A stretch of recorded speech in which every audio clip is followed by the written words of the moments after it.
Bonjour à tous. Nous allons traiter aujourd'hui d'un sujet qui est encore une question existentielle à propos de la musculation. Est-ce que la musculation stoppe la croissance? Est-ce qu'on peut faire du culturisme ou de la musculation alors qu'on est un adolescent en pleine croissance? Alors la réponse est oui. Euh, Ça stoppe pas la croissance, ça peut même la favoriser. En revanche, il y a des choses à mettre en place. C'est pas, c'est pas de tout repos déjà de driver un adolescent. En général, c'est un peu, c'est une population qui est difficile à contenir en salle de musculation. Et d'autant que là, on est dans un contexte où les salles de musculation sont de plus en plus sans prof. Alors, au niveau hormonal, quand on fait de la musculation, quand on fait du culturisme, on va sécréter plus d'hormones de croissance. C'est l'hormone qui permet de croître, qui permet de grandir. Cette hormone-là, elle est, euh, euh, elle est sécrétée lorsqu'on dort et c'est quelque chose qui va favoriser la croissance. Les taux d'hormones de croissance avec l'entraînement vont être attisés. En revanche, une autre hormone va être moins sécrétée, l'hormone cortisol, qui va, elle, inhiber l'hormone de croissance. Donc, voilà, le ratio est favorable, et ce, grâce au poids et haltères. En revanche, avec votre adolescent, il va falloir mettre en place des choses avec votre adolescent et même tout le monde.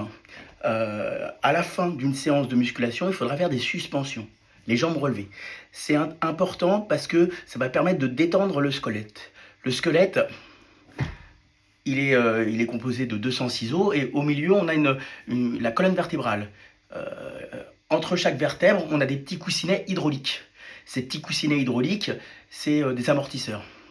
Avec la pression atmosphérique et qu'on subit tous les jours et avec la pression due à un entraînement avec poids et haltères, on va avoir tendance à se tasser.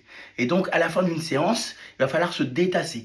Donc, on se suspend, on attrape une barre fixe, on relève les jambes et on reste une vingtaine de secondes dans cette position.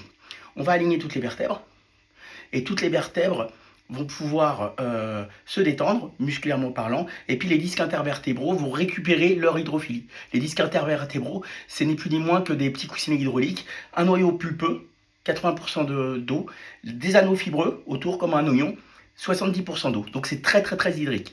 Ces petits coussinets hydrauliques, avec la pression, vont suinter un peu, vont perdre de l'eau, et on va avoir tendance à se tasser. Entre le matin au réveil et le soir, après une séance de musculation, on perd 3-4 cm, enfin jusqu'à 3-4 cm, donc ce qui est énorme.